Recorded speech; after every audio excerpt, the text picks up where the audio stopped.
Hello, ladies and gentlemen, and welcome back to another edition of the Weekly Review. My name is Mike Larkin, and by my side, as always, you see the name, and he appears. He is the dead man of RWT. How are you, Mr. Paul Morales? Say his name and he appears. You know what? My name ain't Joe Hendry, but yes, my name is the dead man of RWT. And welcome, everybody. I bid you hello. And Mr. Michael Larkin, hey, what's up, my brother? I'm good, man. A lot is going on in the week in wrestling, so probably next week, because there's a lot going on, we will definitely touch upon the fallout of Bash of Berlin and No Mercy, and then we got All Out. Here's the thing. Let's even start by even saying this. The pay-per-views. And here's my thing with Tony, and we'll get more to Tony later in the show, but Tony, 2 weeks after All In, which again we'll talk about, but All Out, people are paying $50 2 weeks later for more of your pay-per-views, man. You're killing us with all these shows. $50, 2 weeks after the show. It's all just rushed. We'll get into Dynamite, but it's like, Jesus, how many freaking pay-per-views, man? These two that are on Peacock, and then Tony's like, I'll put another one out. And I'm just like, God, so many pay-per-views. I know, right? It's like back to back, and he does this shit like all the time, like every fucking year. And then what did we get last year? We ended up with them back to back weeks. That made no sense as to why you were going to have one pay-per-view then and then a following week have another fucking pay-per-view. It made no sense. It didn't. And I mean, there's a lot really to digest when it comes to that topic in today's show, folks, but I have to start with this. Man, this woman, y'all know where we're going. This woman, Tessa Blanchard, was on a podcast, and we're just gonna put it up, and then we'll read the replies, because there were replies after this. So Tessa Blanchard details personal struggles after TNA title win and the TNA release.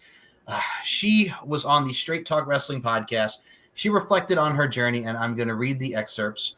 She wrote, "I'm very blessed the way that honestly I wouldn't change anything about the peaks, the valleys, the way my career's been. I wouldn't change anything because I'm very proud of the woman that I am now and the wrestler that I am today and where my career is, because if anything would have been different, I might be in a different place. I might be a different person. My ego might be through the roof. Who knows?"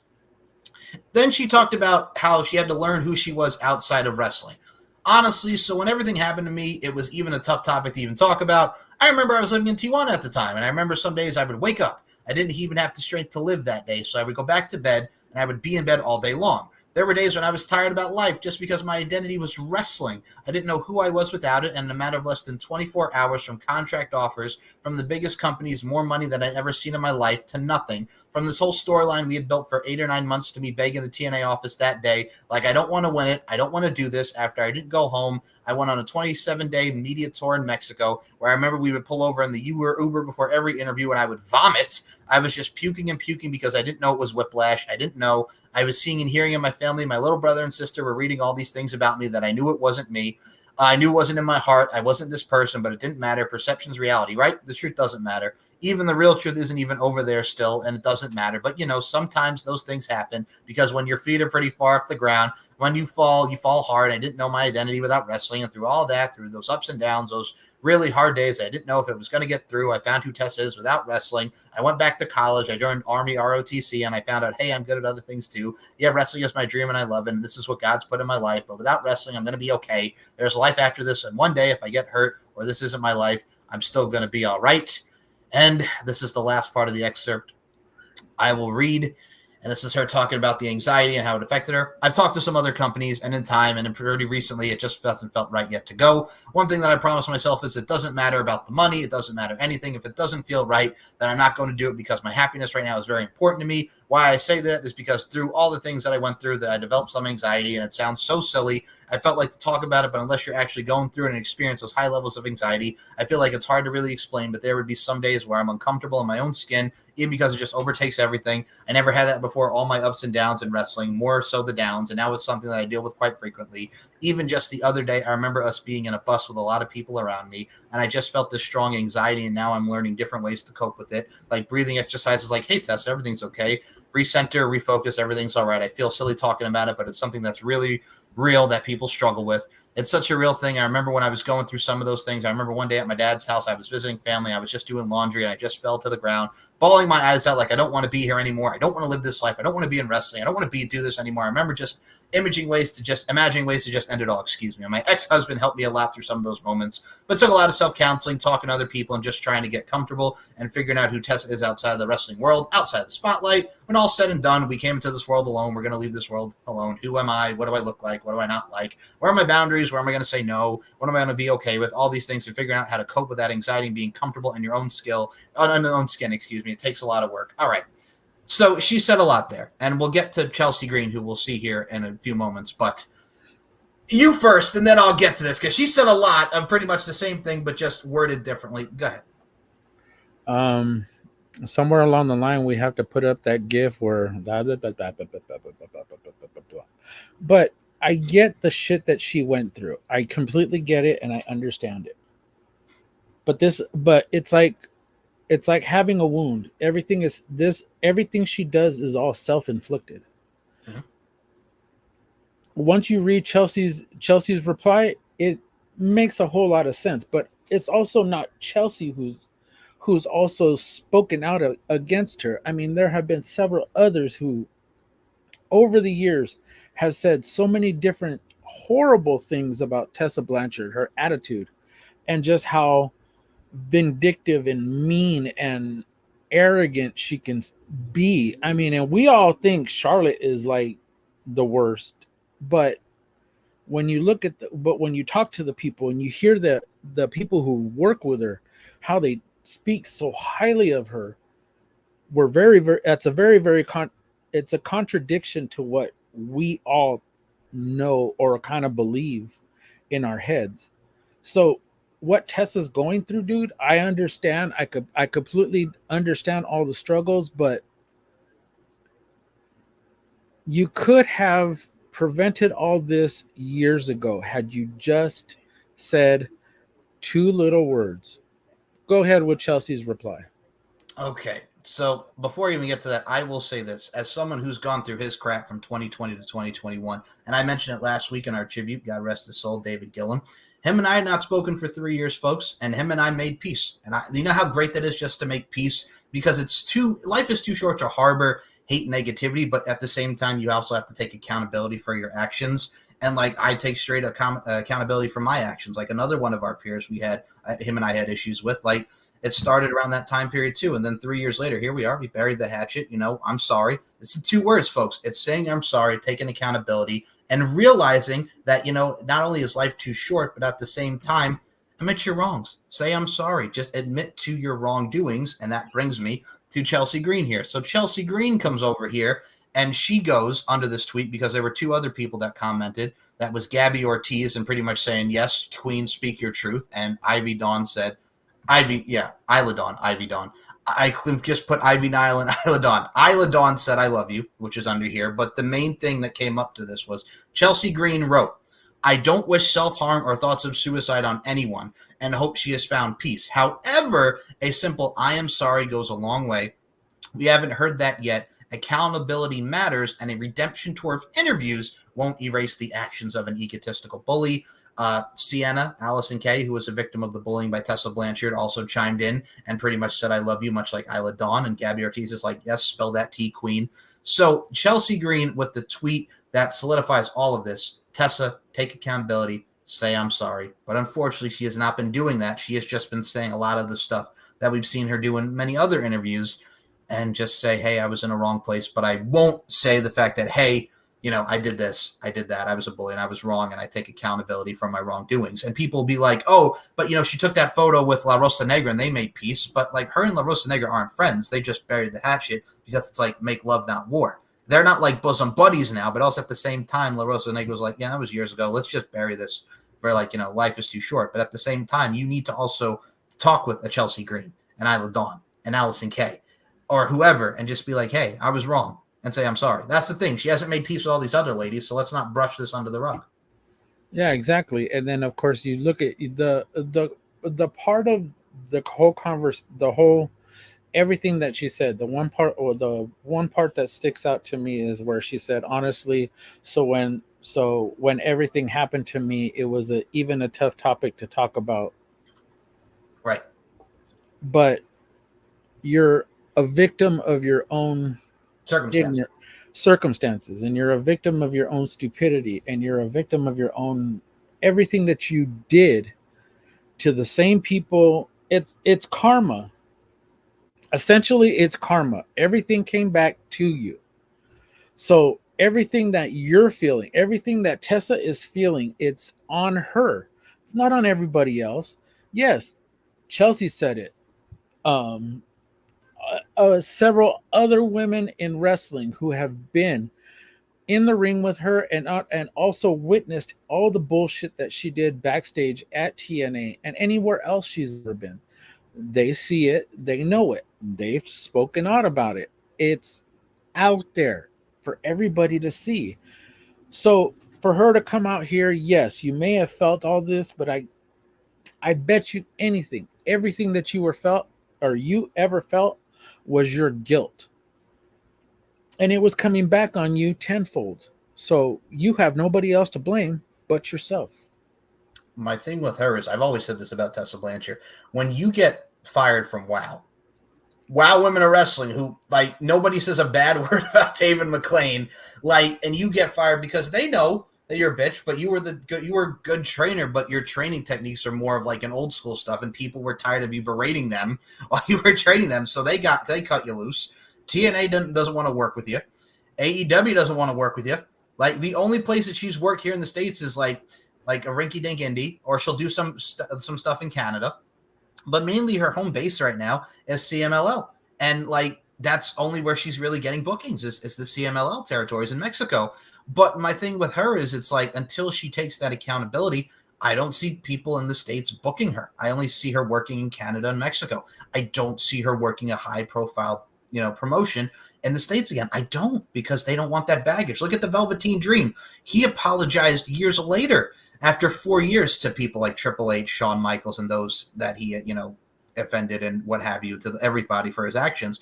But it's also, you have to look at the mindset of Triple H and Shawn Michaels. It's like, we accept your apology, but you're never going to work with us again. Yeah, exactly. Like, you're never going to work with us again. We accept your apology, but you're not working here again. Because that's a PR fucking nightmare. And people don't see that side of the thing. It's a PR fucking nightmare if you bring a Velveteen Dream or a Tessa Blanchard back into that roster because of their baggage. She has too much baggage. And I'm sure a lot of people in AAA don't like her because of the situation with Daga, and she was disrespectful to Conan. So AAA don't want her. So her best bet right now is to take the TNA version of Mexico, that being CMLL. And she's not going to go anywhere else.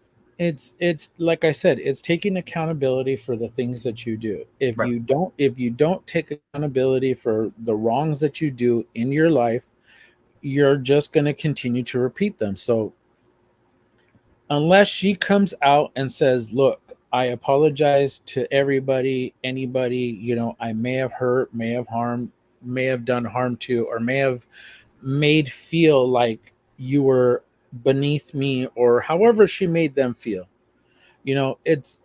That's what you have to do, man. And if you don't do it, then this shit's going to continue to keep going. So right. And that's pretty much what we've had with Tessa Blanchard. And I mean, a lot of stuff that we have with Tessa Blanchard, a lot of stuff is really going on. And I think I'm going to put this into the forefront next as we're looking at Twitter, because I just want to get your thoughts. This is one of the Tonys action. So one of the things that happened at All In, and I know we're going to go sporadically here. We'll get into Psycho Sid next, but this made me laugh because watching Tony go off about the FTW title referred to as a joke. I just want to say this, and I think you can concur with me on this, Mr. Palmerellis. It's not a sanctioned title. It was never recognized by ECW. It was a made-up title by Taz called Fuck the World title, and then AEW started putting it out there with, okay, look at who's been the champion. Brian Cage, Ricky Starks. Hook, Jungle Boy. Hook, Chris Jericho. Hook! Like, it's not a recognizable title that people are like, oh my God, I want the FTW title. And we'll get more into that, but I have to play this just because of the but you have to know the reason why he developed that title, why he created that title. Why does that? But we don't explain that. Like, Taz is just like, and that's just it, is that you don't get Taz going out there for anybody who isn't an ECW They don't know that. Yeah, and if you've never followed ECW or you don't know nothing about ECW, you have to know why that title was created. It was because of Shane Douglas. Yep. And it was all because of the bullshit around him. Once you know the history and once you know the story, it's like, okay, that makes sense. And Taz should have, I mean, literally, if Tony shouldn't have to be the one to explain it. Because Tony, as much as he's a fanboy, yes, he doesn't know the purpose behind it, or he may know the purpose behind it, but he doesn't explain it to anybody. So younger generation may not know about it. They just say, "Oh, well, it's just not really a sanctioned title." Okay, maybe true, but it has to be explained. I mean, it doesn't make any. It makes sense to a lot of us, a lot of creators like us. It makes sense to other people. It's just like this idiot decides that he wants to talk shit. It's the whole Shane Douglas and they can all kiss my ass throwing down the NWA title. Then years later, when Shane and everything with the title and everything that he's done and not getting that opportunity, Taz, having that feud with Sabu, he's like, hey, you know what? They don't think I'm good to be a world champion. I'm going to create my own champion. I'm going to create the FTW, the Fuck the World Championship. Taz can simply say what I just said and put that out to the forefront for people that are not aware of the ECW history and lineage behind the belt. But then you have Tony, Mr. Happy Khan over here. I'll pay you, and doing this. And here's what Tony had to say. And first of all, don't put Hook in front of this. Like, you can tell the entire time. Look at that face. Hook did not want to be at the goddamn media scrum. Tony, it's like midnight there. Let the boy go to his hotel room and just get some sleep. But no, right. he made Hook go out here, and here's what happened. Championship was brought in as a bit of a joke, as a bit of an insult back in the ECW days, and to AEW a few years ago during the pandemic. It wasn't brought in as a joke or an insult. I brought it in as a really important part of the company. It wasn't supposed to be a joke or an insult. Oh, I say apologies, Tony. I thought it was brought in by Taz. But I was going to say, is it now? Because it was considered... It wasn't. He didn't bring it in as a joke or an insult at all, though. He brought it in to represent somebody who was the top push heel against the strongest booked, best wrestler in the world at the time, which was John Moxley. And then John Moxley's top challenger was Brian Cage. And Brian Cage came in as the FTW champion and said, I'm the FTW champion. And then we built up to Brian Cage. Brian Cage won the casino ladder match, and he was that FTW champion. He beat a lot of the top stars at Double or Nothing 2020 to build up to a match with John Moxley in the summer of 2020. It was a big deal. And Brian Cage was one of the top heels in the company when the FTW title came in. Brian Cage, still a great star. Great to have him here tonight. The title's been passed through a number of different wrestlers, and it's on one of our top stars in Hook. But the title was never meant to be a joke or anything. And I know Taz and myself or nobody in AEW ever intended that. Oh, of course. I didn't mean it in that way. What I was suggesting is it now officially a proper AEW? Tony. Oh boy, go ahead. Tony literally shot himself in the foot. Yeah, dude. Okay, so define top. You. Do me a favor. Yes. Define what a top wrestler is in AEW. Ooh, someone who puts on 5-star matches. Somebody who Tony thinks is a great guy, a great chum, a great pal. Someone who he feels like, just goes out there and goes balls to the wall. Doesn't matter, what you do, just as long as you just do whatever, you're fine. Not the big, strong guy who wants to tell the story, or someone who actually wants logic in their story. Let's just go out there and wrestle everybody. That's the type of guy that Tony likes, and the guy that puts on the 5-star matches. Yeah, but in his mind, yes, and as fans, I am a fan of AEW. Right. This is just.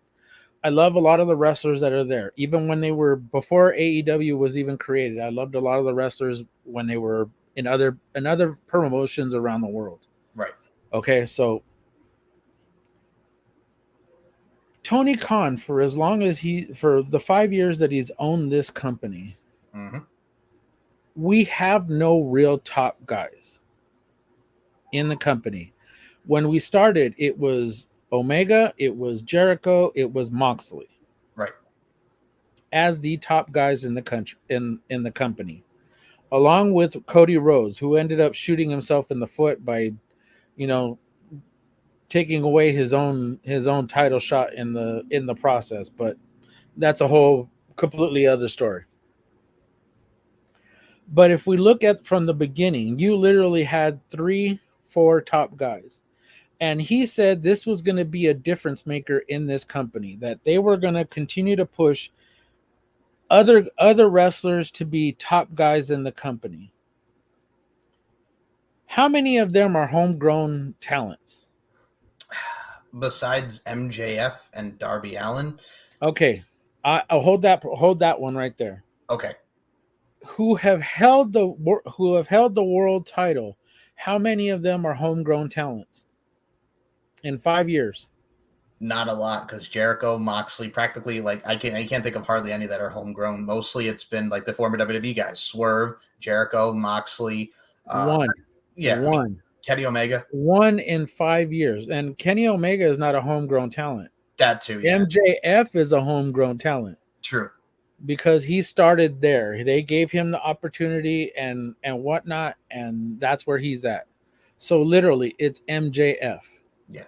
Now, how many people? Now, I think it's like 8 or 9 people who have held that title thus far in 5 years. Yeah, it was Jericho, Moxley, Omega, Hangman Adam Page, CM Punk. Yeah, CM Punk, then Moxley, then Punk again, then I think that was MJF after that, right? No, it was MJF. Oh wait, no, Moxley again, then MJF. No, Moxley again, MJF, and then Swerve. So they've had Brian Danielson. So they've had 11 title champions. 11. But I mean, I get it. If you theoretically look at it, it's 7. But in the 7, I mean, you have 1 homegrown talent in 5 years. Yeah, like Samoa Joe is not. So like Swerve, like all those guys are not, except for MJF. Yeah, and that's the thing though, is that what gets me is that you talk about this company being about the talent that comes in, that you want to build the homegrown talent that are there, and you want to build them up to be these superstars or whatever, or super duper, whatever the heck he wants to call them, stars in AEW, top wrestlers. Right. But he doesn't do enough to put them in the position to be that. Now, I think Darby probably could have been a champion already. He could have been a world champion, because he's had that pop in since he got there. Before he passed away. Luke Harper. Mr. Burley, yeah. He could have easily been one too. So we look at all the guys who have been there. Brian Cage could have been one. For as many people, Wardlow could have been one too. But what I'm saying is that you look at the talent that they've had, and they haven't been in the position to have great storylines, to have credible storylines, in front of them. Yeah, you can put on all these great matches, and yay, kudos to you, but when there's no storylines, and I've stressed this, I don't know how many thousands of times already, a lot of these guys should be in the position to where they should be. You should have 8 to 10 guys already in that upper echelon of guys. And yet you have an abundance of titles on people who make no sense to anybody. Unless you've been in New Japan, who has an abundance of titles for reasons just to have them. It's so funny, because again, now we'll go to these other 2, and then we'll get to our boy Sid, because we'll do this one next before we move on over to Tony and his fuckery. So we'll do Willie Boy. Here we go. Will Ospreay, ladies and gentlemen, pretty much he went and he said what he needed to say about Dave Meltzer being there, and he was all happy. So here we go. Oh, God. I saw that. Yeah. So this is from Meltzer is here. Yeah. OMG, Will Ospreay's reaction to seeing Dave Meltzer. Here we go. Question. But Meltzer's in!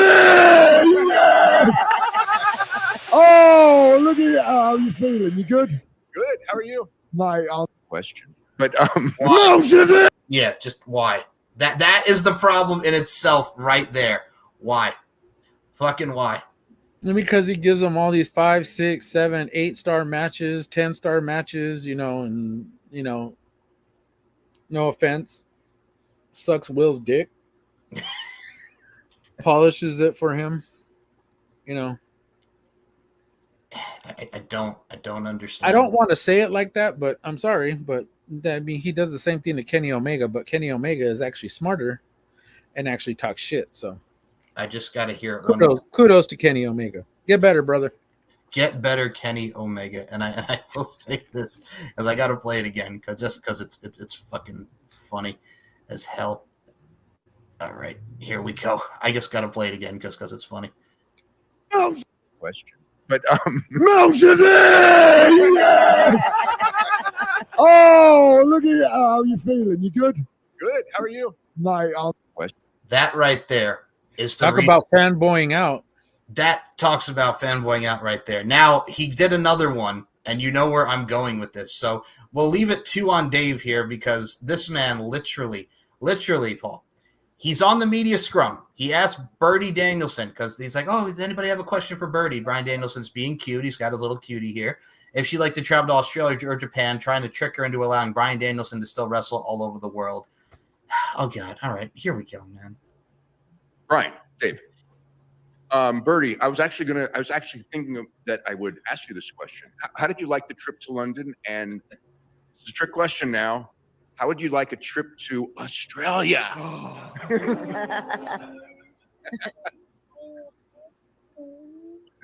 Oh, she's a little shy. She said, "Can you speak louder into the microphone?" Or Tokyo? Yeah. She gently said to me, "I would like to." So, sweet girl, can you tell him what your favorite part about this trip to London has been so far? Or are you just shy? You did a great job. Okay. You did yeah. so You did a good, great job Birdie. today.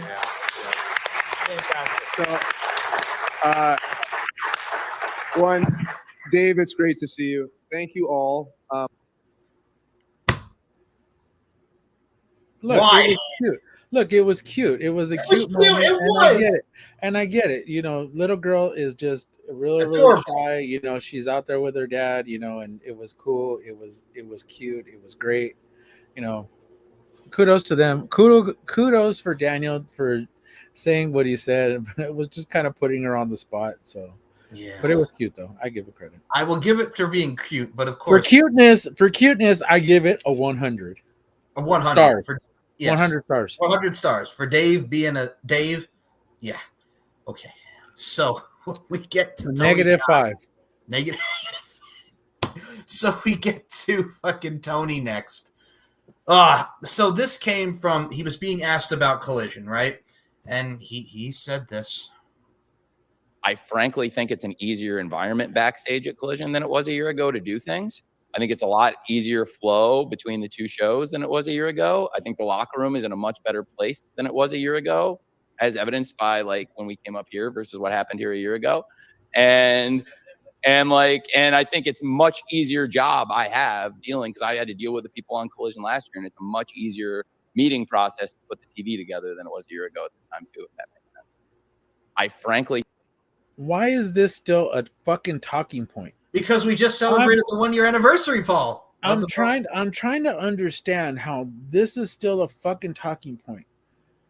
When you get out of a bad relationship, are you going to still continue to keep harping on a lot of the bullshit that went on in the relationship? No, you move on. You move on. And it's as simple as saying, guess what? We had a great show tonight. Oh my God. A lot of the stars came out, and we had a great show. Talk up the show, and yada, yada, yada. They talk about you. I get it. People ask questions and they want answers. They basically want Tony to kind of being exactly like this. They want stuff to talk about.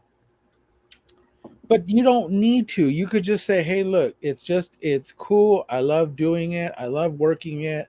It's great with the wrestlers that are there. Let's see what happens next. Short, quick, spook. Exactly. We move on, but Tony doesn't. We don't do that.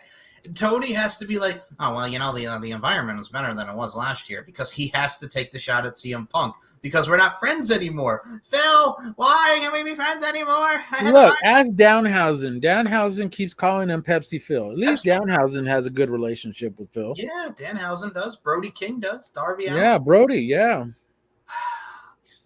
God, leave it alone, people. That also pissed me off, and I'll mention briefly at all in because I know we're going into more detail. Jack Perry, you fucker.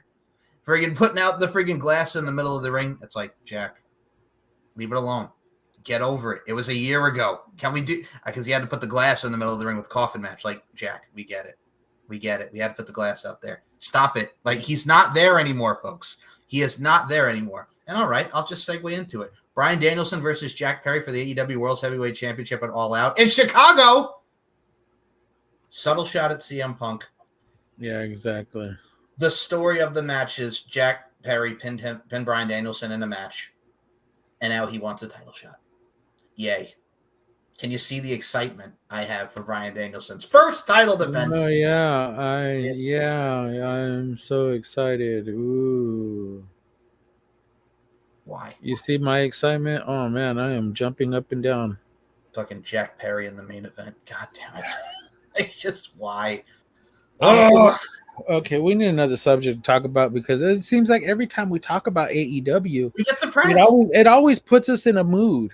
It does. And we go from good moods to even better moods, and then we end up in badder moods, and then we end up even like, oh, I don't know. Why don't we just segue to the next mood? Yeah, we'll go to the next mood. It's a somber mood, but it is a celebratory mood because of the man's legacy and his lineage. Sid Vicious, Sid Justice, Sid Uni, Psycho Sid. Rest in peace, man. The master and the ruler of the world. Wrestled Hulk Hogan at WrestleMania 8. Wrestled The Undertaker for the WWF Championship at WrestleMania 13. His matches with Shawn Michaels, Survivor Series 1996, and the Royal Rumble 1997 for the WWF Championship. The man was a legend. The Skyscrapers with him and Dan Spivey in WCW. The man. And he was part of the Four Horsemen. Yes, he was a former member of the Four Horsemen. That is correct. Yes, sir. Yeah, it's, you know what, as he had a long battle with cancer, and it was unfortunate that he had it. One of his last ring appearances was a couple of years ago. And it was kind of like just one of those one-off appearances, him going in, choke slamming somebody, and he choke slammed the dude. Yes. I forgot who it was, but yeah, he went in the ring, he choke slammed him. But the thing about Sid is that Sid was one of those guys who was very, very unhinged at times. But when you talk to the people who were always around him, he was such a genuine person. He was such an awesome person to be around. He was so caring for the people that he worked with, except for Shawn Michaels, to which he hated his guts. Yes. But it didn't matter. What mattered is that him and Shawn buried the hatchet, years later. But my God, this man, for the career that he had, spanning nearly 4 decades. Yes, sir. And I feel for his family. God, it's a tough moment. It's a tough moment. He is a 6-time world champion, twice in WWE, 4-time, twice in WCW, USWA champion twice, and then of course he's been the United States heavyweight champion. I think, he's also been a tag team champion too. So, he's a career that has spanned 4 decades, and he's had some epic matches with some major Hall of Famers. I mean, he's wrestled so many great people: Davey Boy Smith, Sting, Dustin Rhodes, Ric Flair, woo, you know, and Shawn Michaels, Triple H, The Undertaker. Dude, the list can go on and on and on for the people that he's wrestled against and wrestled with.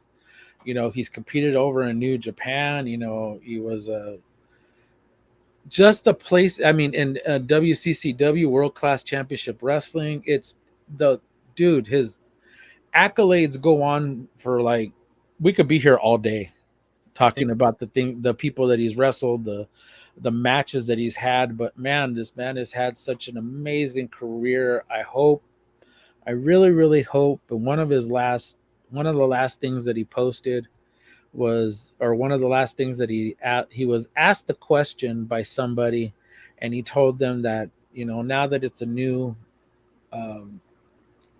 people are in WWE, he was hoping that this would be his opportunity to get into the WWE Hall of Fame. And I have to say, Triple H, this is something Paul Levesque, a fellow Paul, you have to put Sid Vicious, Sid Justice, Sid Uni into the WWE Hall of Fame, because this man is so deserving of it with the career that he had.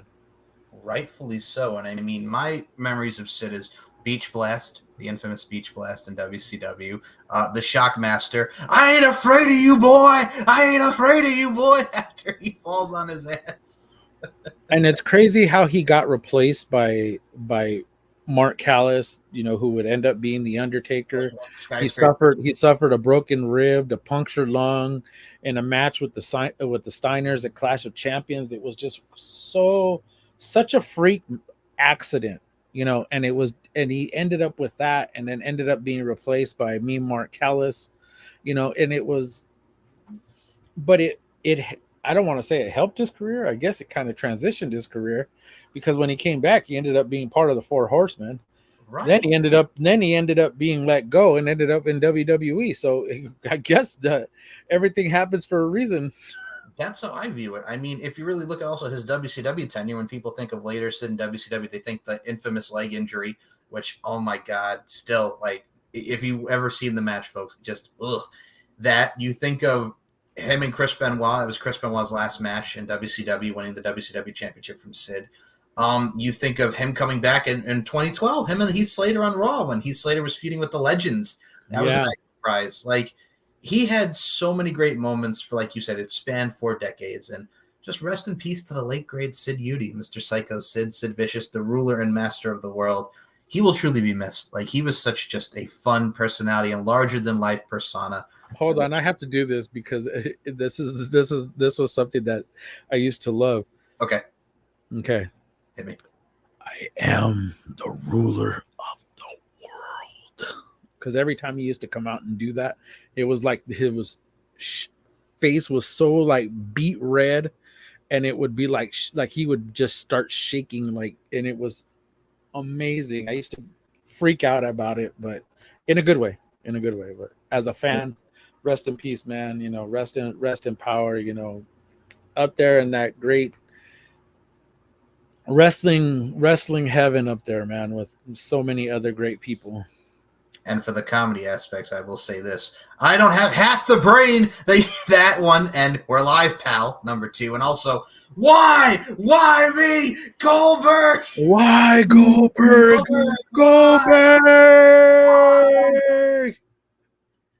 Man, that was one of the better clips, man. Goldberg! Why me?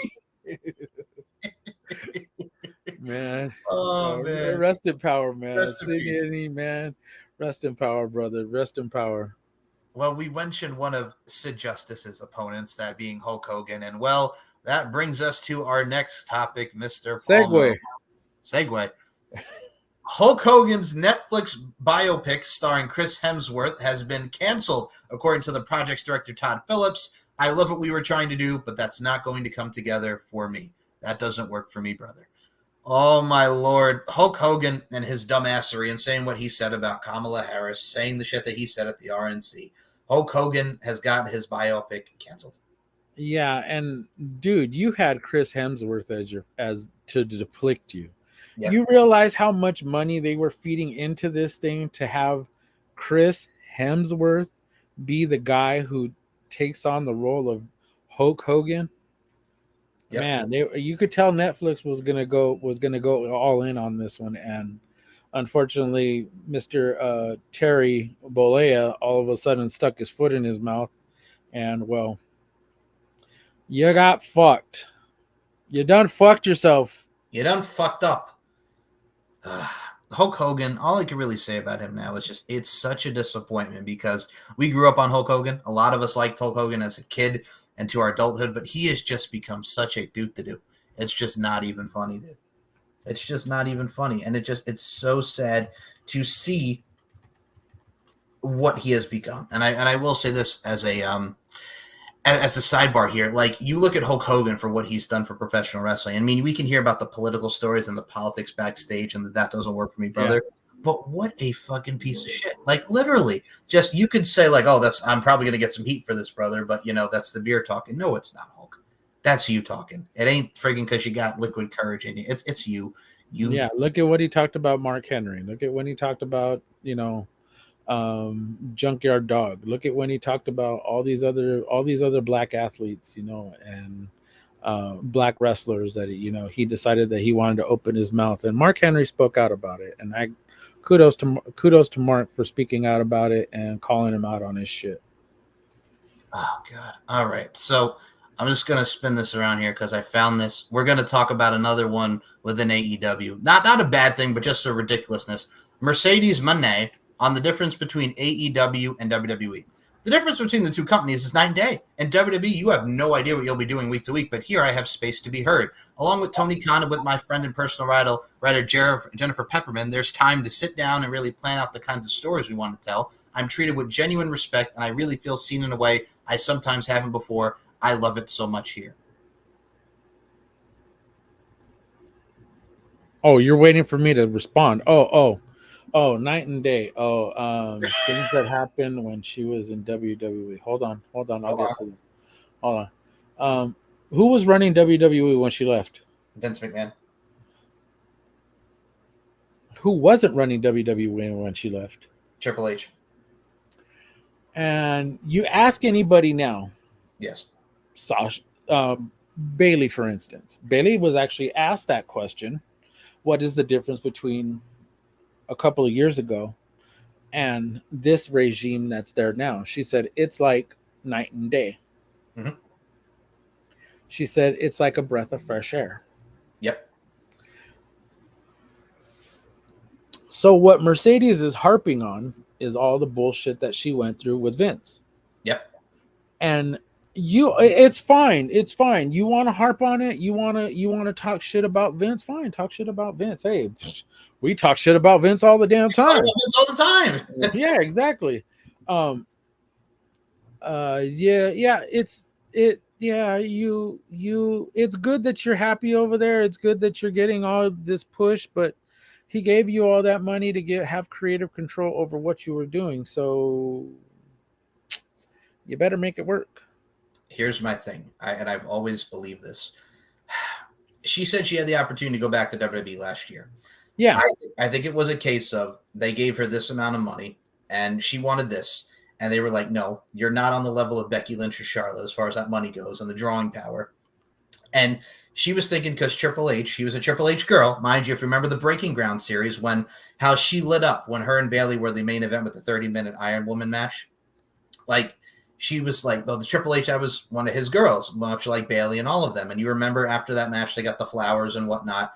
But here's the thing. I think she felt hurt, and I think she felt angry that she didn't get the amount of money she wanted. And then Tony Khan, insert what you'll see here, I'll pay you!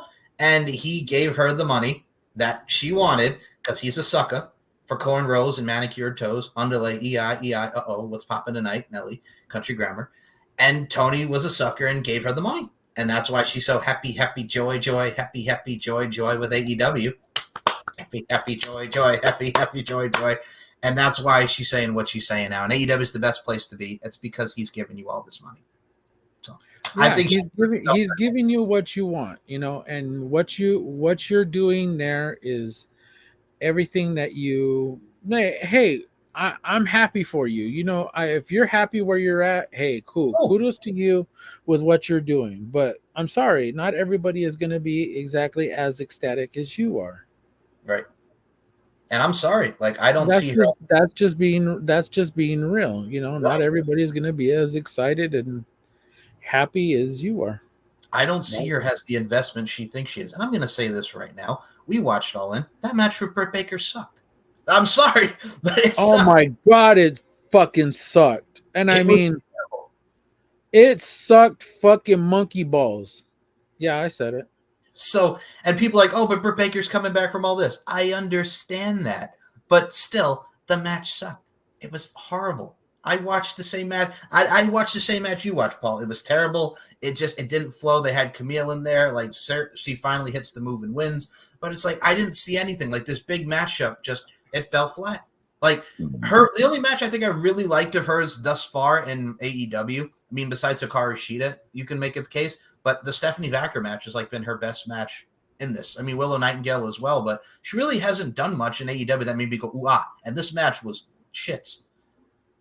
Yeah, and it was just okay. So how I look at it is, you know, you want to be this boss. You want to be this CEO. Oh. You want to be all this shit in this company. And then some and whatever else. You know, it's cool. Hey, kudos to you. But when you come off and you're a piece of shit to people and you want to be so fucking arrogant, and yes, you come off as arrogant. You may be cool as all hell with the people that you're cool with. But when you're fucking shitty to people who are fans who are supposedly supposed to be fans of yours, who are, and look, tear the page from fucking Tessa Blanchard. You treat people like shit and you act like a fucking bitch. Guess what you're gonna get? I'm sorry. This is just me being me and me telling you the exact same shit that a lot of other people are already thinking, including me. Both of us. Exactly. And it's just a bunch of shit. You know, it's just horrible that this has to be a topic of conversation, you know, and it's not just us, it's throughout a bunch of the wrestling community. It's throughout the wrestling community, and people are already and I get it. I want you to succeed. Don't get it twisted. We as wrestling fans, as the wrestling community, want to see you succeed. But when you treat people like shit, a la Tessa Blanchard, when you treat people like shit, there are consequences to that everywhere. Mm-hmm. And speaking of a happier topic and consequences, and speaking of consequences, Matt Cardona told Sports Illustrated that he wants to end his career in WWE. And what I mean by consequences, this is probably going to piss people off on the indies and the IWC. Speaking of them, I'm proud to be the indie god. I'm proud to be the face of GCW. But when it's all said and done, I want to end my career in WWE. I want to have another WrestleMania moment. I want to be in Madison Square Garden. But as Matt Cardona, Zack Ryder is dead. I want to see it too. I most definitely want to see him come out. Hey, here's what I want to see. Take a page from Cody Rhodes. You know, cartwheel. Mm-hmm. That's all I want to see. Cartwheel and go. And here it is. You know, he did the whole Stardust thing with Seth Rollins at WrestleMania. Cartwheel. That's what I want to see. Matt Cardona come back. Woo woo. You know it. Somebody off. That's and then come out. And then take off his glasses, throw him down, and go. Start doing the woo woo woo, and then start flipping people off. Hell, you'll be on Netflix. Shit, it'll fly. Care. Yeah, I don't care. It'll fly. So that's what I want to see, dude. I'm ready for it. I am ready for Matt Cardona to come back to WWE and be the indie god. Continue to be the indie god, because guess what? You've made it fucking popular, and you've made it a thing. That's what I want to see. The thing that I love about it too is like it's the exact opposite of Zack Ryder. It's the I'm Matt Cardona. This is me. I'm the indie guy. GCW. You can all kiss my ass. He has gone leaps and bounds from that character, and I mean I enjoyed the character of Zack Ryder, but him being authentic, him being real, still putting on great matches because he just has such a great fluidity in the ring, and he has developed his character and his brand, especially through social media and the internet. He's just so good at what he does, and I think that would transform and transmogrify when he does eventually come back to the WWE. Put him with his boo, put him with his wife Chelsea, like the interactions that you could have with so many people. I am for it. And speaking of, and I want to see it. That, and as a fan, give it to me. Give it to me. Go ahead. And speaking, no, you're fine. And speaking of giving it to us, Mr. Paul Morales, there have been conflicting reports that this was a debunk that they're not moving to Las Vegas, but Sean Ross Sapp did point that sources at the top of WWE and TKO, they are not planning to move to the WWE Performance Center to Las Vegas. We're told that Mark Shapiro was making a point that Vegas is a destination and that having a presence there is on the table. So for me, I like the fact that they're just in Orlando right now, as they should be. That is the home base. That is the home front. But would I love to see it in Las Vegas? Absolutely. Like they have had so many tryouts there. I think Las Vegas would be a great proving ground and a stomping ground for more talents to come out of the WWE Performance Center. I think it would be great in the future. Yeah, and I think WrestleVotes also pointed out too is that they said that it's not, even if they do the transition, it's not going to happen overnight. You know, even if they move it from where it's at, you know, and it's something that does happen, they could eventually at some point get over there. It's not going to happen right now. It's not going to happen, you know, in a week, in a month, or, you know, whatnot. But it could be at some point down the line that they end up in Orlando.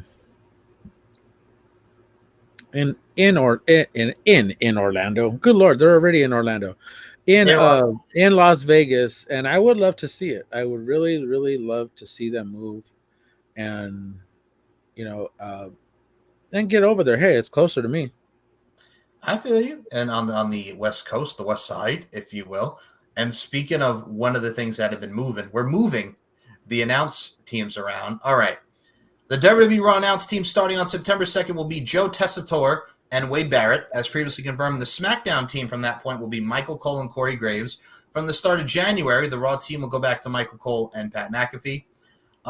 Beginning Monday, September 2nd, we will feature Joe Tessitore and Wade Barrett. Tessitore, a veteran play-by-play announcer for ESPN, announced his alignment with WWE in July. Starting Friday, September 13th, with its move from Fox to USA Network, SmackDown will feature Michael Cole and Corey Graves. Raw will move to Netflix in January under WWE's 10-year, $5 billion media rights deal, replacing USA Network, which has carried the program since 2005. Pat McAfee has been calling Raw episodes, recently announced its decision to shift his focus to college football, including as analyst on ESPN's College Game Day. However, McAfee plans to reunite with Cole and Raw once it moves to Netflix. And I got to be honest with you, I am excited for Joe Tessitore and Wade Barrett. At least he's not our friend. And you know who I'm thinking of. Yeah, is it the guy from the LLB network? Yeah. Yeah, it was not Jimmy Smith. Jimmy Smith was all right. No, Jimmy Smith was okay. It was Robert whatever the cat's name is from MLB. Kevin Patrick was even worse.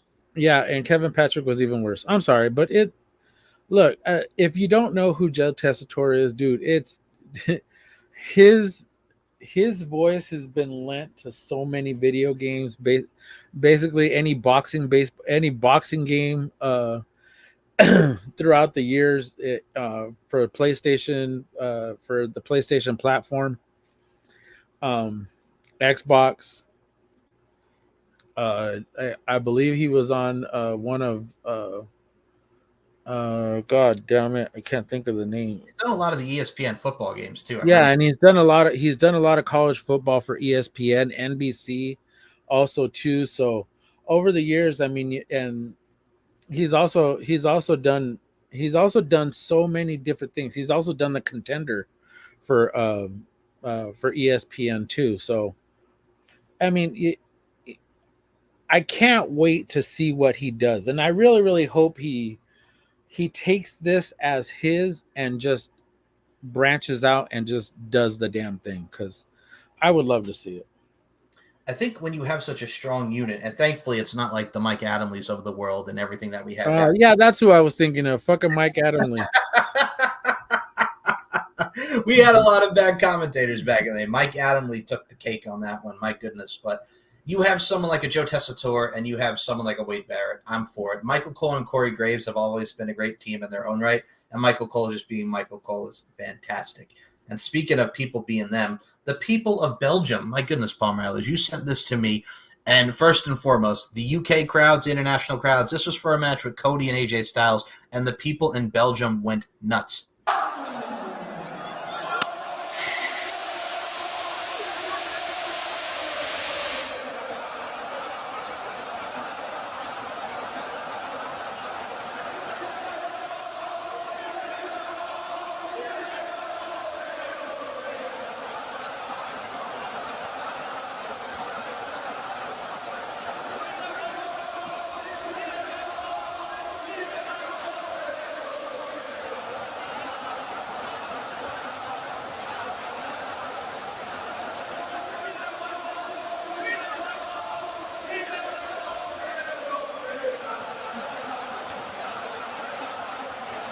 You could tell how hyped he is, man. You could tell how hyped fucking AJ is. Oh, I love Dude, that. I would be so fucking hyped, dude. If you've never been to a college football game, especially a DA freaking college football game, yes, those crowds could be loud. And dude, these crowds, I mean, France, Germany, and Italy too. Dude, all them crowds over there in Europe have all been fucking loud. Right. And I mean, that's what you have to like not only respect and love about these crowds. It's just the fact when you think of the international stars that we have and the international crowds, Japan has always been lit. Now Belgium, the UK has always been lit. Ireland's been lit. It's just, I think not only is it more than the American style being lit, and we love our crowds. We're also very passionate fans of the American side of things. But I think it's just because their appreciation, their love and respect for the business is because it's not there all the time. So when they come to town, everybody's just fucking thrilled, and it's amazing just to see this reaction. Yeah, it was anytime they go over there, and I understand why Triple H is doing it now. Yes. I understand why he wanted to do this, you know, something more than Vince ever did. I mean, and you have that, not to say that they didn't do tours overseas. That's not what I'm saying. I'm saying that they did tours overseas, and unfortunately, and what's great about it is the crowds there can just energize anybody. I cannot wait till Saturday. I cannot wait till Saturday because I know that crowd is just going to be fire. By the way, I'm going to be having coffee again that morning because apparently, you know, yeah, having coffee in the morning, I guess, is a thing to do. So, well, it starts Saturday. I'm enjoying it. Yeah, it's 1 p.m. my time, and it's like 10 p.m. yours. 10 a.m. yours, excuse me. And then, dude, I'll be having coffee. I know, man. I know. But yeah, it's these international events. It all fucks us up because they're starting early. And I like international events. I know. We like the early time slots. And I mean, Sunday NXT will be airing at 7 p.m. But those shows do not last like 5 hours, like All In, which we'll get to. Coffee. See, I'm gonna have one of these while I'm ready because I'm gonna be sitting there like this. Okay. Now, speaking of like drinking and spilling the tea, oh my Lord. Paul, I give you credit once months for this. Netflix announces a documentary series chronicling the rise and fall of Vince McMahon, mastermind madman, from executive producer Bill Simmons and Chris Smith. September 25th, it's coming, the Netflix documentary series of one Vincent Kennedy McMahon. I'm looking forward to it. I'm curious to see how deep. And it says that they're gonna also include all the sexual allegations. So I bet they are. I'm curious to see the deep dive that we are going to get for a Vince McMahon documentary. I mean, are you looking forward to it? I'm excited. I'm ready for it. You know, six whole hours of sitting through Vince McMahon's footage. Yay. I mean, he does have a lineage. Let's give him credit on that. But also, there's going to be a lot of sexual innuendo and just stuff that is just, there's going to be more bad that outweighs the good. Yeah, exactly. It's gonna be one of those. Yeah. Speaking of the bad, and yeah, we're about to get to it now. Oh, you see it on the screen, man. MGK and Randall Keith Orton. Oh my lord. Well, let's start it off here. Team's always so against me. It's like when I was in the ring yesterday, just coming to say what's up to Logan and see what we could work out for the show. And I saw Randy Orton. And I remember seeing Randy Orton, talk shit about me. And I was like, I there's a point where I'm like, I'm going to practice like a new version of myself. And then 3, 2, 1, I'm like, fuck that. Hey man, fuck you. Wait, really? Yeah. You didn't, I don't know where I you missed were, that. but I remember all my boys were sitting there like, Oh no. Oh no. What is this happened? real? What is this part of the script? I don't know what's happening, but it's the amount of people that seems always so again. You lying ass motherfucker. You lying ass son of a bitch. You can even tell watching that Logan doesn't even believe that. Logan Paul even's looking at him like, no, you didn't. You sit your ass down, Machine Gun Kelly. Yes, because what Randall is going to do to you is the exact same thing that Randall did to Soldier Boy. And just mollywop you. And just mollywop you verbally. So if you want to do this, you're going to get that Eminem treatment, and you're going to be the rap god going to come after you. And well, Austin Creed said it best. If I know one thing about Randy Orton, if someone was to actually curse him to his face, that person would no longer have the ability to tell that story. Exactly. And here was the best interaction. Did you enjoy this interaction? MGK responded to Randy Orton with the clown nose emoji like he's Pinocchio. You have my number, and you know why you have it, by the way, but why don't we put you on blast for that? Check your texts.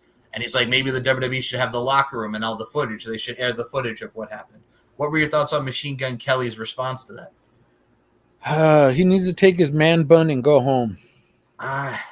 He is so infuriating, dude. Like, why? Like, I don't even know where this even came from, but it's one of those things that it's just like, dude, like, why even? You know what I'm saying? I would like to see Kevin Owens just powerbomb him again, like he did back in 2015, like off the stage. Give me that. And as we move to our next topic, this was the big thing from Raw. If you have not seen Bronson Reed and Braun Strowman, holy hell, the splash off the wall through the car. And this was our boy, Bully Ray and Dave LaGreca talking about it. Talking about big meaty men slapping meat. Oh, here we go. Who knows, Bully? Maybe a year from now, we're going to be talking about Bronson Reed being in a main event match. That would have been unheard of just 6 weeks ago. But when you put on compelling TV and you put your stars in positions to succeed, like they've done with Bronson Reed, it does wonders. And I think that's just one example of what we're talking about. Every single week Bronson goes out there, they take a step forward with him. Last night, spectacular final move. It doesn't have to be WrestleMania to have a WrestleMania moment. You had a Raw moment. Exactly. Oh, my Lord. This is what Tony Khan doesn't get. Exactly. In all this time, look at what he's done. Right. 6 weeks. In 6 weeks, you have Seth Rollins, who he tsunami'd, 10 times? Yes, 6 to 7 times. But 6 to 7 times. And then you look at what he did to Jey Uso. You look at what he did to, and look, he's out there. He's being presented as a threat. Mm-hmm. He's being presented as a top guy. Why not? Dude, he's great. And he's a really, really good worker. But this is something that Vince never would have seen him as. This is something that we look at him and we know that Vince never would have seen him like that. The problem with this too, like, he's such a big athletic guy, and we saw his prowess with the NXT North American Championship in his tenure in NXT. We saw what he did outside of WWE and TNA as Jonah and wrestling Okada in New Japan. Like, the dude is so good, and in such, again, like, I cannot wait for Seth Rollins to come back, because that is a feud for him before we get to the CM Punk feud as we go towards WrestleMania season. Like, there's so many possibilities. He's beaten up Seth. He's beaten up R-Truth, who's one of the most beloved baby faces out there. He's taken out The Miz. He's taken out Braun Strowman. It's like they have something with this guy, and they're all for it. It's like when Braun Strowman, perfect example, when he did "I'm not finished with you" with the Roman Reigns angle back in 2017, the people were hot because they hated Roman Reigns. And here's big old Braun Strowman that's coming out of ambulances, tipping shit over. This is what it is. If there's any other guy for Braun to really take out, it's the caliber of a Braun Strowman. Like, they've set this up so well booking-wise, and as you can see on the screen, we'll talk about booking-wise. I'm going to say this right now before I even read this. Rikishi, shut your damn mouth. Like seriously, just why? Just shut. Why? Okay, hold on. Why does everything have to happen so quickly? Right. Why can you not get a build for it, dude? And Jey Uso is one of those guys that could just be, as his name says, main event. Yes, he can be in that picture, and I get it. You want him there right now. Why can't the build be to that? You know, we have this storyline with the bloodline, and eventually at some point in time, guess what? You're going to pull him away to put him inside the bloodline storyline. Because it's eventually going to happen. But at the same time, he can still, as soon as that ends and it cuts off, and Roman gets him in Solo, and we'll eventually get back to him and Cody again. May not be at next year's WrestleMania, may be down the line or whatever. You may get that Roman Reigns Rock match at the next WrestleMania, and Roman Reigns down the line. Okay. But why can't Jey Uso take his time? Why couldn't he have that WrestleMania moment that he so deserves? He could have it next year and be a world heavyweight champion. I'm even fine with him now with the Braun Breaker feud. Braun talking that crap on Jay. Like, Braun Breaker and Jey Uso for the Intercontinental Championship. Sign me up. No. I'm here for it. I am here for it. But I mean, at some point in time, I mean, you can kind of say, okay, he gets the IC title. Sometime I would like to see him actually be a dual champion. I would like to see him be an IC champion and be a world heavyweight champion, because he is the main event. And win the world heavyweight championship, we end up with an IC title tournament. And then we get him and Braun Breaker again at some point in time to be the world heavyweight champion. I just like to see it progress to something good. And what Rikishi said, I get it. You're his father. I get what you're saying. But at the same time, there's a build for it. That there is a build for it. Mr. I did it for The Rock. I did it for the people. So Rikishi said this. Once the Money in the Bank thing didn't go through, I thought, let's see what they do now. Maybe they will give him a shot. Maybe they'll set him up for the Intercontinental belt, which I think he deserves a shot too at the World Championship. I'm at this point where I want to call my son, go ahead and take a break. Obviously, the writers don't know where to put you, or they can't write something that is right for the character Jey Uso, the Yeet Man. I mentioned this definitely. WWE is making money off the Yeet Man. The Yeet Man is making money himself. The only difference is the Yeet Man is working for his money. You see it every week. There's new merchandise of Yeet coming out. The Yeet Man is out doing personal appearances. I mean, it's not because he has to. It's because of demand of the fans. Of all the characters they picked the Yeet Man. So what I'm saying is, make no mistake about it, I'm not in favoritism of my son. I'm speaking about what is happening because this could be any other wrestler. What is the case? Why aren't you lighting this kid up and letting him do his thing? I appreciate everybody. Let's hope WWE gets it together and does the right thing. The kid is so good, WWE ain't the only spot. He could probably go to AEW if he wants to write his own ticket, maybe more than what WWE is making on him. Hopefully, they turn it around and do the right thing by the Yeet Man. Oh, yes. So he could go to AEW and then get lost in the shuffle, and this is cool for like about a month, until fucking Tony gets sick of it and is like, we're bored out of this. Let's do something else. Yeah, so he can send him. Let's make him the international champion. Yeah, of course. Let's make him the FTW champion. Shut up, Rikishi. That'll bring us to I get it. From a fatherly standpoint, we want to see our kids succeed. We believe that they are top tier. We believe that, as parents, we believe that. And I completely get where he's coming from, But the thing is that you have to allow things to happen. You have to allow them to continue to develop. If not, then they fizzle out. Look at Cody Rhodes. Cody Rhodes didn't win the world championship the first time. And people were like, oh, well, now he's never going to get back there. Then he ended up in this feud with Brock Lesnar. And then he ended up in a feud with all the other people that he ended up in feuds with. So he had a match with Dominic, and then he had the Brock feud that got finished, and then he feuded with like Nakamura, and then he was all in the mix though. And then he was back into it again. And he won, but he was already there. It's not like he left it. And guess what? Jay's not out of it because he's still putting on great matches with a lot of great people. So I get it. He's been off TV for what? 2 weeks. Right. 2 weeks. And then he was on a pay-per-view. And of course he was on another pay-per-view. And he was on another pay-per-view. And then he was on another pay-per-view. So it's not like he's not being presented week after week after week, pay-per-view after pay-per-view after pay-per-view. Granted, he's not in this one, but guess what? He's in the IC tournament. So guess what? He's probably in line to get the IC title, but he may not get it right away, but he could eventually get it. Let it play out, Rikishi. Let it exactly. Out. So what also is going to play out, and I'll put the image as we get into this portion of the show. Scott D'Amore had an interview with Chris Van Vliet, and he announced that Mauro Ranallo, welcome back, Mauro, is returning to be the voice of Maple Leaf Pro Wrestling. The official MLPW relaunch begins with Forged in Excellence. The event will be over 2 consecutive nights, October 19th and October 20th, in Windsor, Ontario, Canada.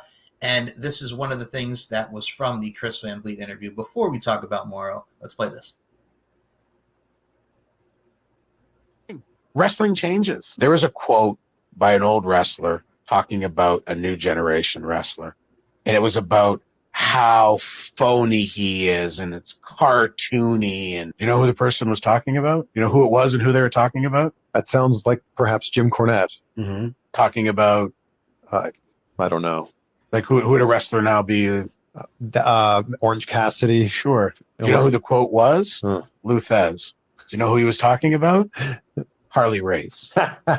Now you talk to guys from Harley's era. He's tough as nails. He's great. He's so believable. But to Lou Thez, he comically oversells and like this stupid comment. It's ridiculous. Because to Lou Thez, what Harley Race was doing wasn't what wrestling was. That perspective is brilliant. Wrestling's going to evolve. And that's why, like, I just as much as anybody sometimes look at stuff in modern wrestling and kind of go, oh, the way that's not for me. But I always try to remember that Lou Thez Harley Race quote. Here's the thing.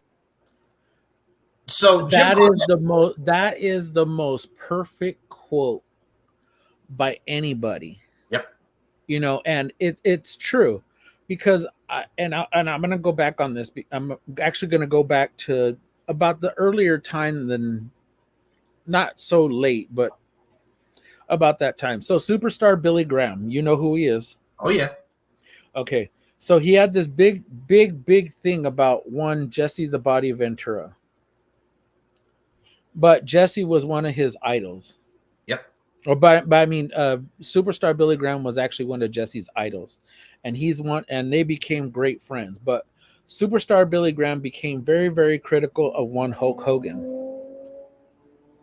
Because he said pretty much the exact same thing. He's too cartoony. Like he's not the prototypical wrestler because he's a big guy, he doesn't really do very much. You have him only doing like a few things here and there, and that's pretty much around a summarization of what the quote was. He kept talking about how Hulk Hogan he didn't really see Hulk Hogan as being that guy, and throughout the years, I think we've all had older wrestlers being very critical of younger wrestlers. The Undertaker is one too, because he's actually said, there were guys that have came up in his 6 Feet Under podcast. he said that there were a lot of guys that he didn't think would actually turn into anything, and then they ended up turning into something. You know, look at John Cena. John Cena, you know, he did it. You know, there were a lot of people who wrote him off. It was the ruthless aggression era. He had the different tights every week, and Yeah, and all of a sudden, you know, he did that whole thing with Stephanie McMahon, and on the in a Halloween special, and you know, she overheard him in the back of the bus or the back of a plane, you know, rapping, and you know, he was with Rey Mysterio and you know, a bunch of other guys. You know, he was just happened to free flow, and she told him to do that on TV, and look at what he did on the Halloween special, and he just happened to free flow and dressed like Vanilla Ice. And dressed like Vanilla Ice, yeah, and it worked. And it was a white. Granted, it was a white guy from from Boston, from Massachusetts, from Newbury, Massachusetts, you know, and nobody took him seriously. Kind of like that whole Vanilla Ice, which is kind of ironic that he was actually dressed like Vanilla Ice because nobody really took him seriously. And then all of a sudden, it was like he came out, did it again, and did it again, and did it again, and it was we get Word Life. You know, the doctor of thugonomics, you know, we get what we got, you know, and it was, but throughout the years, there have always been Bob Backlund critical of Hulk Hogan, saying he didn't want to drop the title to him because he wasn't a wrestler. That's why he dropped it to the Iron Sheik, who eventually a month later dropped it to Hulk Hogan. You know, it's throughout the years. Lou Thesz, one of the greats in all of wrestling, still critical of everybody, including Bruno Sammartino was another one that was also critical of Hulk Hogan. So you had a lot of guys that were just very, very critical of specific wrestlers. So it's like today's day and age. Throughout the years. It's like today's day and age. Like I'll mention Bruno Sammartino, like you mentioned there. It's like you look at a Bruno match, and he had some great matches with Ivan Koloff and Larry Zbyszko and Superstar Billy Graham and all these amazing matchups.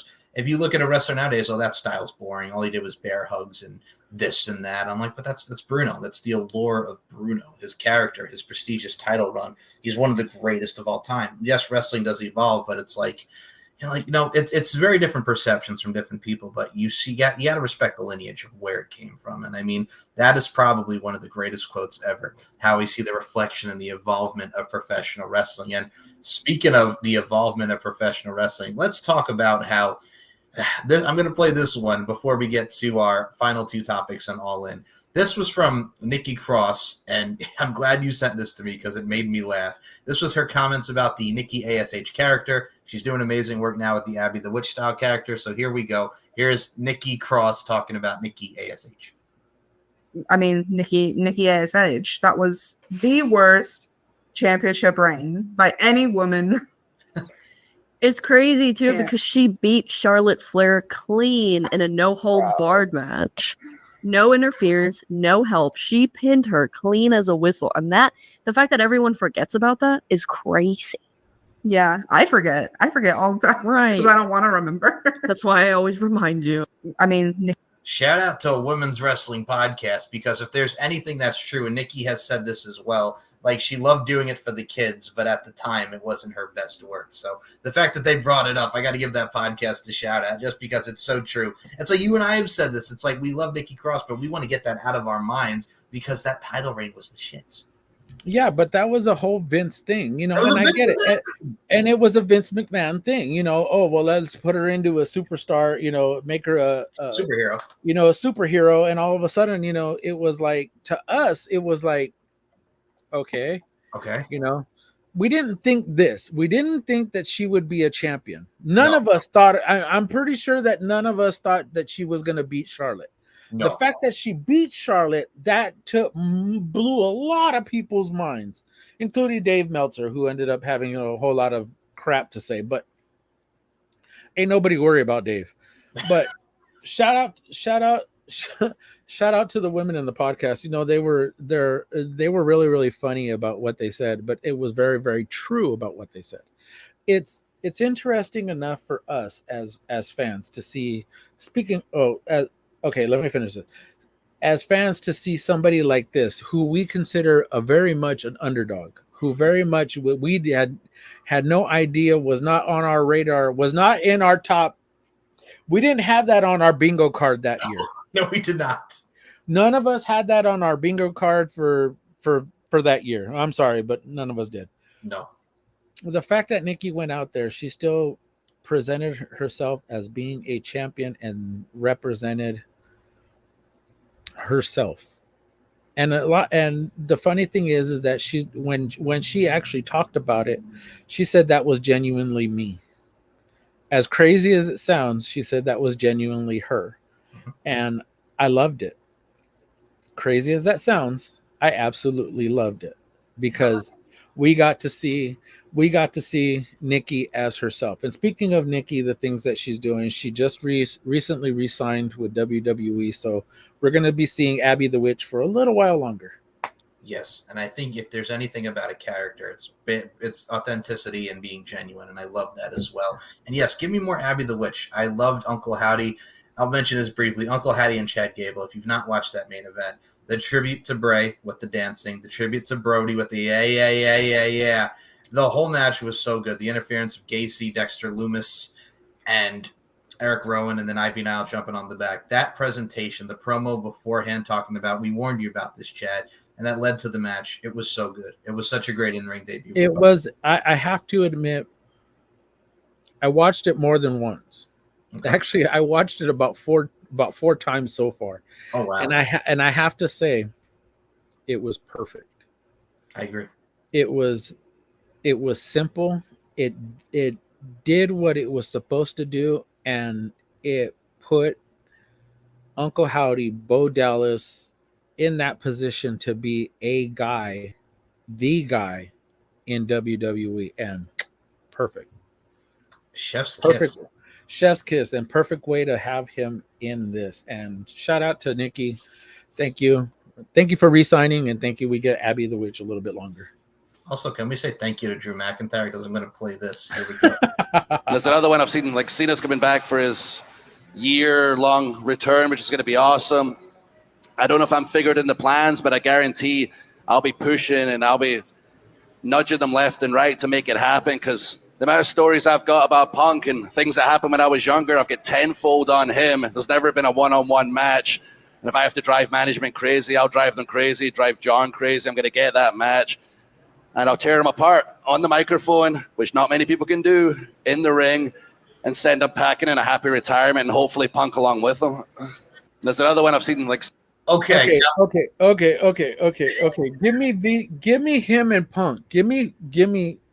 If I'm gonna get two of the matches that I want, for John Cena. If I'm gonna get two of the matches, I want CM Punk and I want Drew McIntyre. I'm right there. And I want fucking R-Truth. I am sorry, but I want fucking R-Truth. I want R-Truth to be one of those fucking matches. I don't care if it's a SmackDown match. I don't care if it's a Raw match. I don't give a shit if it's in fucking NXT. Just give me that damn match. Give me that one match. Please give me fucking him and R-Truth. That's all I want. From the comedy all I want for Christmas next year is an R-Truth and John Cena match, and them being in the ring going like this. I'm sorry. Hell, they could be tag team partners for all I care, but I just want to see a one-on-one match between them. For the comedy standpoint, it would be great. I mean, it would be awesome.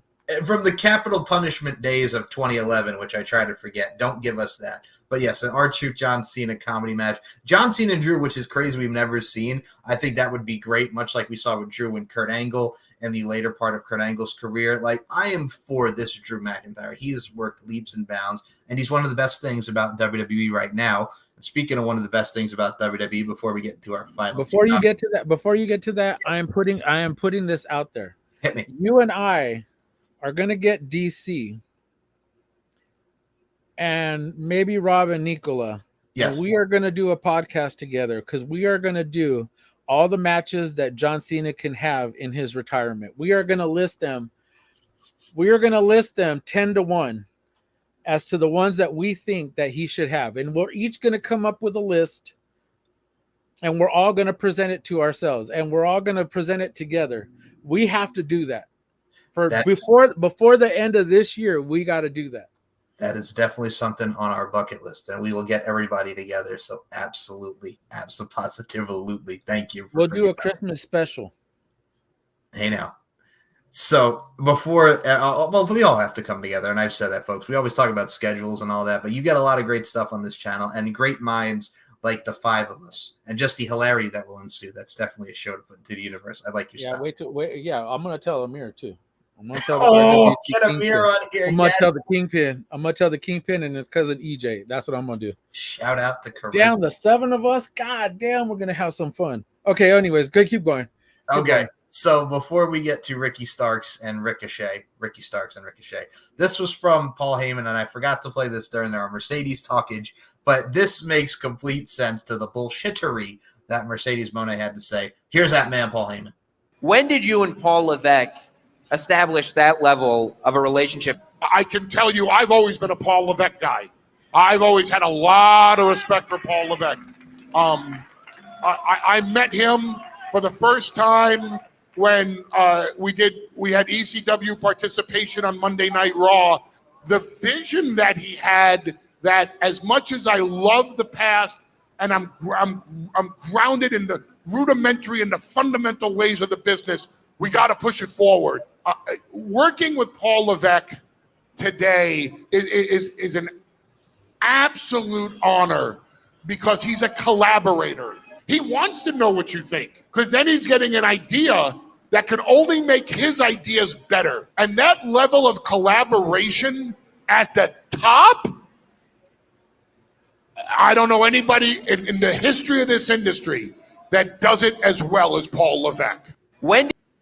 So with that, I say, suck it, Mercedes. Suck it. I got 2 words for you. Mercedes, suck it. Jesus. That right there. You come on, dude. You gotta love Paul Heyman. You gotta love a fellow Paul, loving another fellow Paul. And this Paul loves both of those Pauls. And I'm telling you right now, as a fellow Paul, my Pauls are cool. That they are. But yes, again, like we mentioned earlier, Mercedes, shut your punk ass mouth. Which brings us to more punk ass mouths. So we'll start with Ricky Starks. Ricky Starks expected to sign with WWE. He's supposedly been a free agent since the end of July. Ricky, go. Ricky, just go. Go to NXT. Run. Oh, hold on. Ricky. Run, Ricky. Run. Get as far away as AEW as you can. Dude, look at Ethan Page. Yes. Dude, look at what Ethan Page. Look at everybody who's left AEW has done. Yes. They have something developing in NXT. Mm-hmm. Andrade left. Look at where he's at. He's on SmackDown, but he's being presented. He's being featured. Him and Carmelo Hayes. Oh my God, dude! If this is not Sheamus and Cesaro having that 7 out of the best of 7 series, I'm all for it, man. Because those two kicked down the house. I mean, those two just tore down the house on Friday. And it gave us the bar.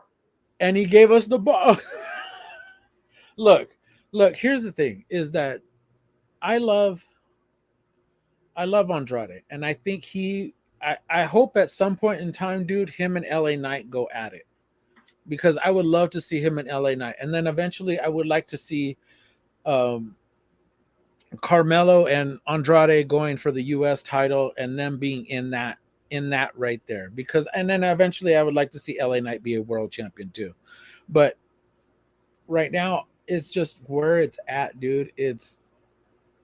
You look at everything that's going on in WWE. Paul is right. Paul is spot on. Everything is different. It's all different now. This isn't Vince's idea. This is completely off. Everything we knew about WWE has completely gone off the rail. Right. And you got to thank Triple H. You got to thank Shawn Michaels. You got to thank all these people, man. Yeah, you got to thank Nick Khan for it too, because he's part of this. He was part of it too. So And speaking of people going and coming, somebody who came to AEW, this is our last part of the show. Ricochet is signed with AEW, and this is where it ties into All In. Ricochet made his debut in the Casino Battle Royale. And I'm just going to say this. Number one, cool. Number two, I hated the match because the winner was Christian Cage. And we had the typical Luchasaurus helped Christian, and now he can cash it in at any time like it's fucking Money in the Bank. 2 pluses. Ricochet, and welcome back for the UK, Nigel McGuinness. Oh my God, dude, that pop was so fucking awesome. Shout out to Nigel, man. Dude, he fucking went out there and kicked ass. And I mean, it was just a cool thing that to come out and see him work. See him do the little stuff that he did, you know, have the little moves that he did, that little part, dude. But just seeing him come out, the crowd went fucking nuts. My gripe, you already know this. You already know what my gripe is gonna be. Fucking Jamie Hayter. Oh, I love you. I absolutely love this girl in the fucking ring. Why was this girl presented on the fucking 0 hour? That was my thing too. Besides Christian Cage winning the Oh gauntlet. yeah, well, that's another thing. We'll get to that on the next show because but Jamie Hayter, Tony, you completely fucked up one of your biggest stars in your company by presenting her, by having her return on the fucking 0 hour. You know what she should have done? She should have came out after Mercedes won. She should have came out after Mariah had won. Why? Because you get that pop from the crowd, because that's what they wanted to see. That's what they want to know. They want to know that she's a contender for something in AEW, not come out during the 0 hour. Dude, that was just a garbage return. As much as I love Jamie, dude, I think that was one of the worst decisions by Tony. Here's my thing, and I like how you brought this up too, because I'll go a little bit of a tangent here. So the fact that the reason we're not getting Britt and fucking Jamie, because Britt and Jamie apparently have issues, according to Fightful, and you're probably not going to see them anytime soon touching one another. But like Jamie Hayter and Saraya is the next feud, and if the rumors are true that Saraya is going, because her contract's coming up, and she goes back to Triple H, because she was a Triple H girl too, like another one, much like Mercedes, Saraya was a Triple H girl. And in NXT, she was a Triple H girl. So and oh my God, and she was a fucking worker there in NXT. So to see her go back, I would love to fucking give it to me. Yeah, but I mean, we have Jamie Hayter come back, and she never really lost the title. Like, I mean, like she did lose the title, mind you, to Toni Storm, but like she was injured. You know what I'm saying? It's like we never got like a thing with her returning to go for the title. Now she's in a feud with a fellow countrywoman and Saraya, and that's probably going to be the all-out match, and that'll be Saraya's swan song. But the thing too, it's just like the 0 hour when you have Ricochet debuting, and I'm going to say this about Ricky, pretty Ricky. Ricochet makes the debut. He wrestles Kyle Fletcher this week on AEW Dynamite. And I'm like, of course he's wrestling fucking Kyle Fletcher. Because of course Tony has a boner for fucking Kyle Fletcher. And I do not hate Kyle Fletcher. I got nothing against Kyle Fletcher. But who the fuck cares? Oh, well, he's got the Ring of Honor television title. Fuck that! Okay, and then we already have Pac, who him and the Blackpool Combat Club's Claudio Castagnoli and Wheeler Yuta out of Mothballs, the wild card, the tag. Because we're in England, okay? Because we're in England, Pac's got to win the title. And they're already teasing Will Ospreay and Ricochet, like, out of the gate, because we got to have a pay-per-view in 2 weeks. And I'm looking forward to Ospreay and Pac. That, you have the Young Bucks retaining and beating FTR, so the Acclaim can win in Chicago, and they get that pop, and they finally beat the Young Bucks. You have, oh my God, like everything about All In. Mariah May winning, her slapping her own mother, which again was a nice touch. This show, for me, Mariah May winning was cool, but everything else, whatever. I like that Bryan Danielson got the moment that he beat Swerve. Cool, he got to win the title. But also at the same time, you fucking bury Swerve. He beats Samoa Joe. He beats Christian Cage. And his title run was just so uneventful. Ever since the Christian Cage thing, it's been so uneventful. And then you turn him heel. out of friggin' mothballs because Bryan Danielson's not going to be the fucking heel. So you have him being dastardly and this and that. And I'm like, all right, fine, cool. But Bryan Danielson wins. And now he's in a fucking feud with Jungle Boy after he beat Darby Allin. And all right, I know we're ranting a lot on this, but let's just say this. Sting, we knew he was done, but we had to have Sting come out and help Darby with that. We got a nice little pop of Sting at Wembley. But it was a trash match. It was like, but look, I get you wanted to have. Okay, so we know that there's only so much time that they can have the pay-per-view. Yes. Even though they run over a lot of their time, and they pay off whatever they're going to pay off. But still, a lot of these matches don't need to be fucking 30, 40, 50 minutes. I mean, I get it. You want to have some that are that long, but some can be 10, 15 minutes, and tell the story, and it just makes no sense. Like, dude, that match in particular just fucking sucked. I hated it. I completely fucking hated it. And I don't give a shit whether you're a fan of either person. Dude, it was just a garbage match because they could have done more by doing less. Well, that's what we have to do. We got to go balls to the wall. Darby does the crazy shit. Jack has to get the shot in at CM Punk because he's a petty bitch. Yeah, but there was such a lull in between doing things. Well, because they had. Well, I think what they said, the time was cut from that match, but you had to get that shit out of the way, and then nothing. Like after the glass spot, it's like, what the hell do you have? Nothing. You had nothing. And I mean, you could have had him do a coffin drop. You could have had him lay him off on the coffin that was outside, on the casket that was outside. Try and do a coffin drop and then land on top of it. You're doing this whole spot where you're gonna light it on fire, and it's like you're taking your sweet ass time to try and get them out there. The Bucks coming out, this and that, and then Sting coming out. Of course, him like the Undertaker kind of takes a little while. Takes a little while for him to come out. It was a lot of time. Had the lights just gone out, come back on, he was there, that would have been perfect.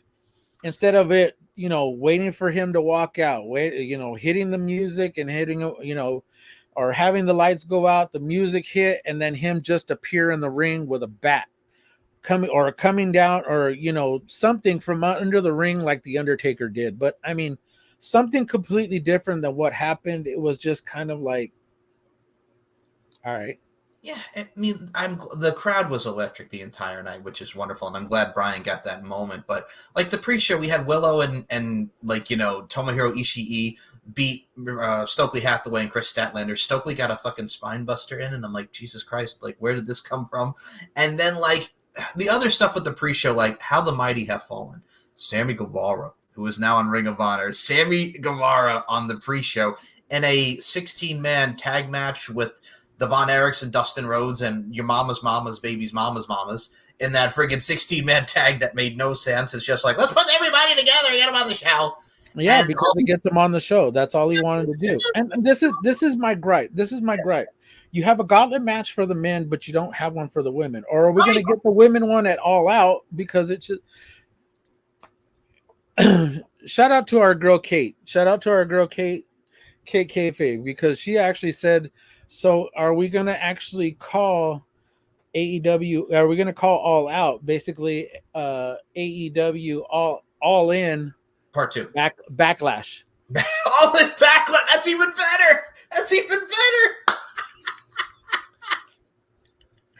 even better. I thought it was hilarious, dude. Dude, that was just comedy. Anyway, or we could call it Aftermath. I don't know. One of those funny things. All in Aftermath. I don't know. It's because that's basically what it is. It's like backlash for WrestleMania. So I don't know. It's whatever. To me, it's just whatever. Because all in is basically 3 matches that were really, really great, and then a couple of and then just a bunch of filler matches. That's all it was. A lot of people said, like, a lot of those matches, it didn't feel like a pay-per-view match. It felt like just a normal. I'm sorry. And I said this online. too. I said that Hook and Jericho could have been on fucking like Rampage. All right, let's because of that's how horrible the fucking match was. Oh my god! I said on this show, and you said this on the show with me, what you just stated, but we're both like, this has to be a squash. He should just kill him and let's get it over with. But no, we had the barbed wire table spot where Big Bill went through. It was not. I liked the whole Taz lead up in his entrance, and then Taz came out and gave the Taz mission to Brian Keith. That was cool, and then the Red Rum, and then Hook won. But what pisses me the fuck off is then we go to friggin' Dynamite, and we're doing an 8-man tag. We're still fucking having these people wrestle, and now it looks like we're getting Hook and Roderick Strong. But I'm like, all right, okay, fine. Whatever. I'm telling you, I'm just so go Hook. Look, I'm just so over it. Look, it's either all out, all in has to be at one point, and then all out has to be like at the end of the year, or whichever way you want to do it, or a month later. Don't put them 2 weeks apart, dude. That's just, it's ridiculous. And the final thing we'll say about AEW, because we'll have more to talk about next week, because there's 2 shows to talk about the fallout from. There's another friggin' show that we got to friggin' look at with All Out, and we'll get more next week. But the final Are we thing, going to breathe? Are we going to breathe this weekend? No, we're not even going to breathe. It's too much. Oh, I'm going to be up with coffee. That's what I'm going to be. I'm going to be up with coffee. That's right. The last thing I will mention, because everybody's been talking about it, this is not your company anymore. Jon Moxley returns with his bald self. And then later in the night, Marina fucking Shafir, out of nowhere, who's mostly been on Ring of Honor. Couldn't even tell you the last time this woman was on AEW Dynamite. Takes out and judo throws people, and apparently now, so the Blackpool Combat Club and Bryan Danielson, Blackpool Combat Club has Pac. Friggin' Bryan Danielson is over here, and now Jon Moxley has a new faction with Marina effing Shafir. And everybody is saying the rumors that we're going to get an invasion angle with Shane McMahon against Tony and the friggin' Young Bucks against Tony Khan, and we're leading to this. I don't know, but what were your thoughts on this whole thing? I you know what? It was a lot of blah blah blah blah blah blah blah blah blah. It was if we're gonna get an invasion angle, then fine.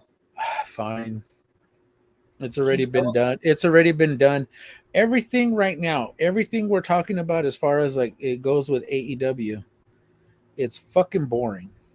And I get it. And I get it a lot. And I get it. I'm probably going to get marked by a bunch of people because I am going to do a clip on this because I want this to be said. Okay. AEW is probably the most boring time. They're in their most boring time of the year. Yeah. Because nothing is exciting. And that's all due in part of Tony not giving a shit. He's doing this whole thing.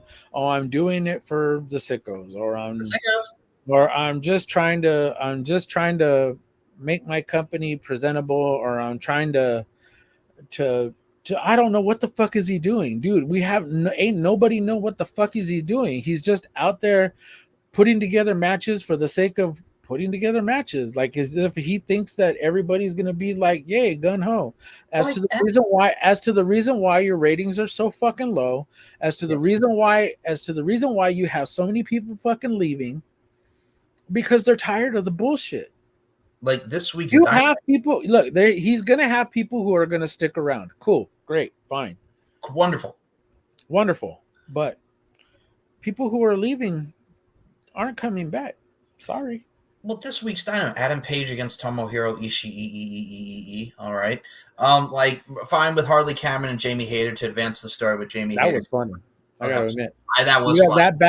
That backstage segment with her and Saraya was funny as all hell. That's funny. I was entertained, but a lot of the stuff on entertaining. That was entertaining. Like there is some stuff that can be entertaining, but a lot of the stuff that's going on, like Paul said in AEW right now, I don't give a shit about Bryan Danielson and Jack Perry. Like that was months ago, and now like we're gonna do it now because we're in Chicago and Jack Perry's gonna get that reaction, and it's a shot at CM Punk. Do you see what we did there? Like this, like I'm just very much. I'm telling you, it's just gonna be a bunch of shit. That's all it is. Between now and next weekend, it's just gonna be a bunch of shit next weekend. So I'll watch it illegally. So I ain't paying $50. So I mean, I can get a VPN and watch it for like $5-10, but I still ain't forking out $5-10.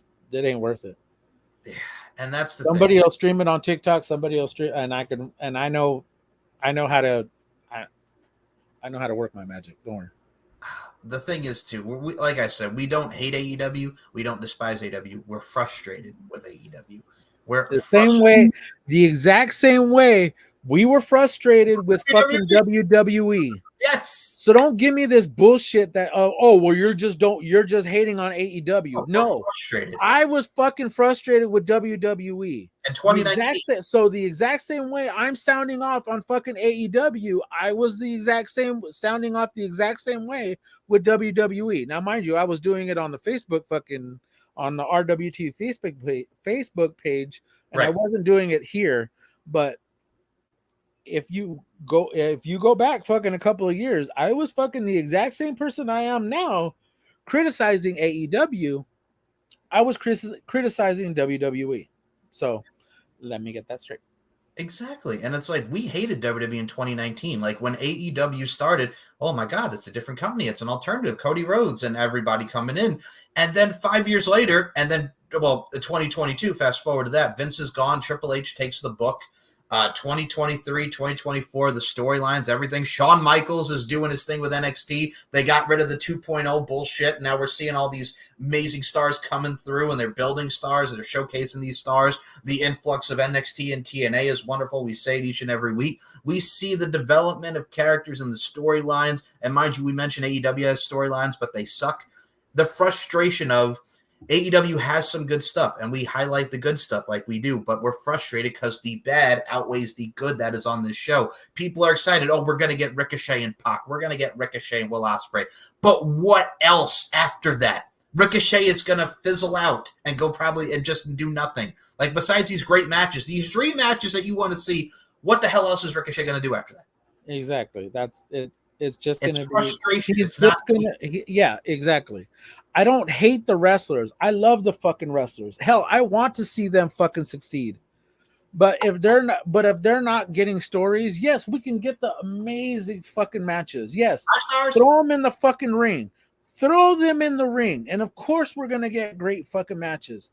But if we don't have storylines to go along with those matches, don't make no sense. It don't make no sense.